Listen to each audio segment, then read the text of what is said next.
Now, the main event. Here is my Quran. It is printed in English and Arabic, so it's a completely legit official Quran. I have bookmarked several passages, and the passages I've bookmarked with bacon, because raw bacon makes the best Quranic bookmark. I'm just going to go through these in order from front to back and read them off, and then once I've read them off, I will tear the page out of the Quran, put it in my fire bowl, and ignite it here. First one, you might want to jot these down. Surah 2, verse 191. And fight the infidels wherever you find them, and expel them from the place they had turned you out from. Evil, evil garbage. And it goes, and up in flames.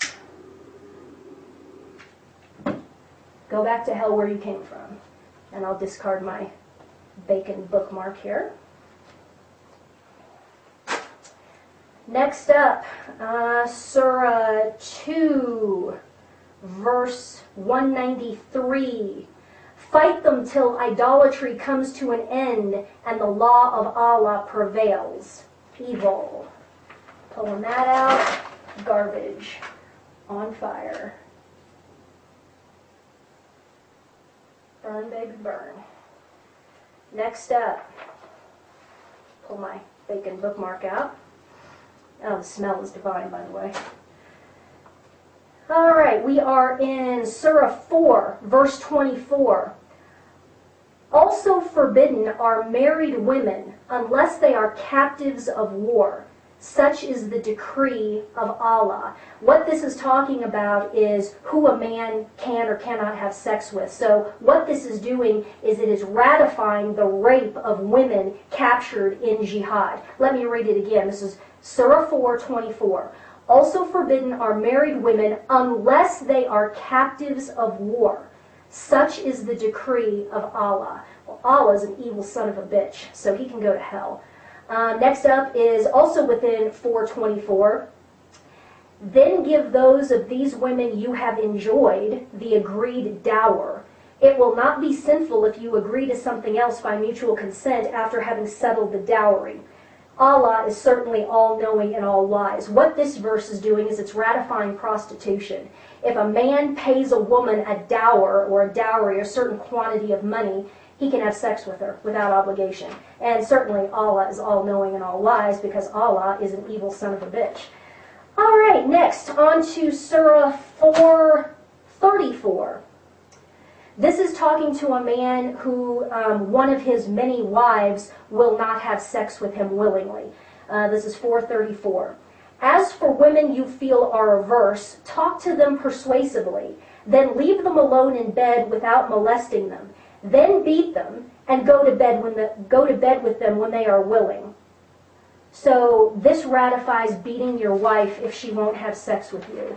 Evil, evil, evil. And we'll burn this, because that has no place in a civilized society. Next up, let's go to, this is Surah 5:33. The punishment for those who wage war against Allah and His Prophet, who is Muhammad, and perpetrate disorders in the land is to kill or crucify them and have a hand on one side and a foot on the other cut off. Evil. Burn, burn, burn. Okay, pull my bookmark out.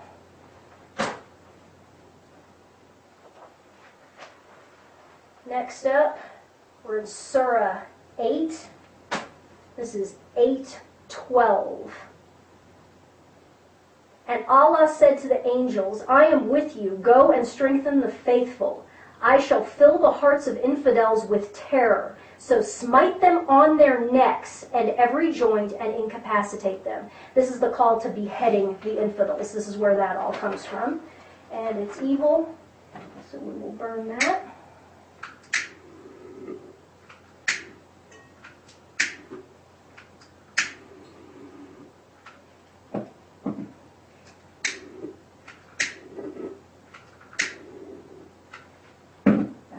where you came from. And let's see, what do we have here next? We have Surah 9. Surah 9, verse 5. This is the big one.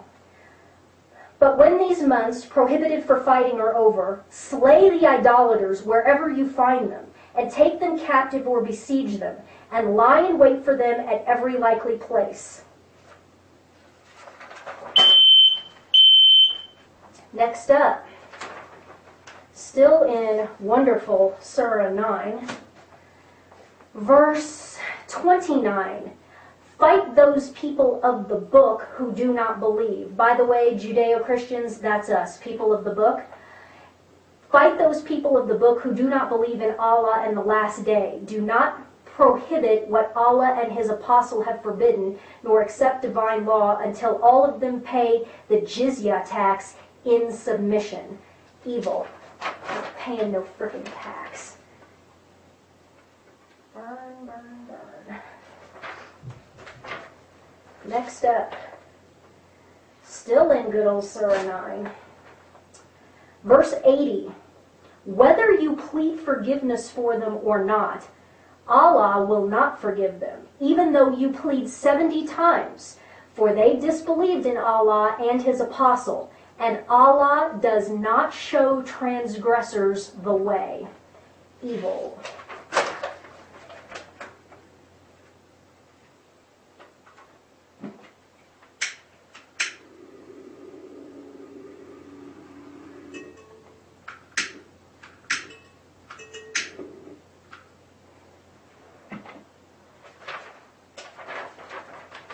Next up, we're still in Surah 9, verse 123. O believers, murder the unbelievers around you, and let them find harshness in you. Really. Yeah, go to hell. There you go.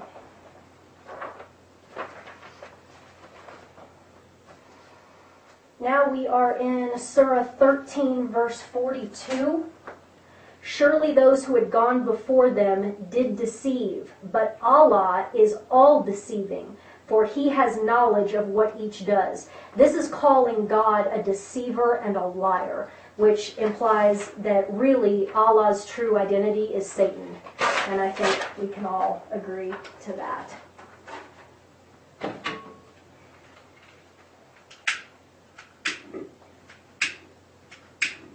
Go back to hell, Allah, from whence you came.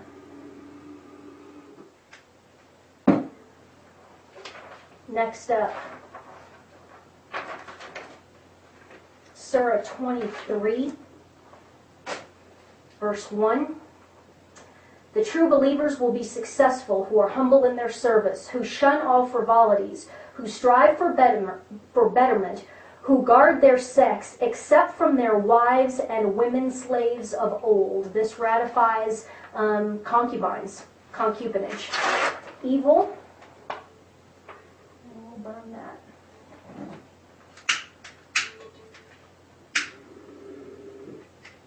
There we go. Next up, Surah 47, verse 4. So when you clash with the unbelievers, smite their necks until you overpower them, then hold them in bondage. Yeah, I'd like to see you try.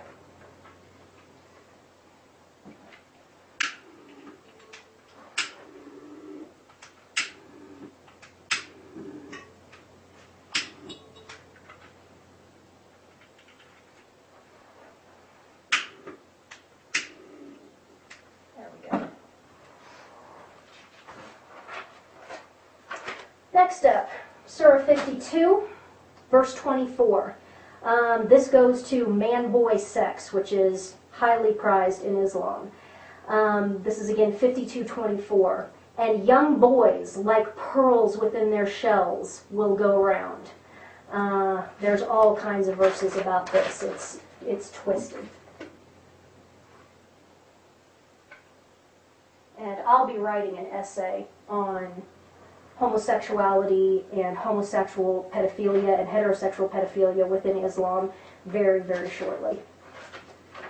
because it's a cultural norm. Next up is Surah 56, verse 17. Again, boys of never-ending bloom will pass round to them cups and decanters. Never-ending bloom means never-ending pubescence. And that's what the Muslim man is taught to find sexually attractive, is prepubescent and pubescent boys. It's truly, truly disgusting. Most men, or most boys in Islamic culture, do not escape their childhood without being anally and orally raped by men. And then they, in turn, perpetuate the cycle of sexual abuse. And most men in Islamic cultures are homosexuals/homosexual pedophiles. Now to Surah 65, divorce, 65:4. As for your women who have lost hope of menstruation, and in case you have doubt, the prescribed period of waiting for them is 3 months, as also for those who have not menstruated yet. What this is doing is ratifying sex with prepubescent girls. Let me read it again. As for your women who have lost hope of menstruation, that would be older women, and in case you have a doubt, the prescribed period of waiting for them is 3 months, as also for those who have not menstruated yet. So this is ratifying sex with girls who are, under 12, 13 years old, which is evil. There is no other word for that. It's evil. So we'll burn that.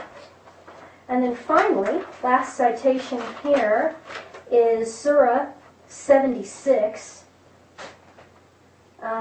Verse 19, and boys of everlasting youth will go about attending them. Looking at them, you would think that they were pearls dispersed. Again, young boys as sex objects. Disgusting. Filthy, evil, satanic, disgusting. The whole thing, front to back. I just picked out a few. Every single page has something like that. There's either ratification of rape, ratification of sex with boys, or violence, violence, violence, kill, maim, behead, show no mercy, blah, blah, blah. This is evil. Evil, evil garbage. And it will be a cold day in hell before I bow down to this crap. I would encourage all of you out there watching who share my feelings to do something similar, because we have to make a stand right here and right now. We can't wait around 20 years. We can't wait a generation for our kids to fight this war for us. This war is on us right here and right now. Either we make our stand right here or it's over. Burn a Quran. Put it on YouTube. Show the world that we are not going to back down. Backing down is not what Christianity is about. There's a reason why the church on earth is called the church militant. Okay? You can come after me if you want, boys. You come after me. That's fine. I have no problem laying down my life for my fellow Americans, for my fellow human beings, and for the church. I have no problem with that. Come and get it. But I'm not going to lay down. That is not what Christ commands. There are times when we have to fight. We fight evil. We fight the evil in the world, and this crap is evil. My name is Ann Barnhart. I'm at 9175 Cornbreast Circle, 80124 in Lone Tree, Colorado. Anybody who wants a piece of me is more than welcome to come and get it. That goes for Lindsey Graham, anyone in the government who thinks that this is a crime, or any Muslims who would like to come and get a piece of me. I've had enough of this crap. I'm not going to bow. I am not going to submit to Islam, ever.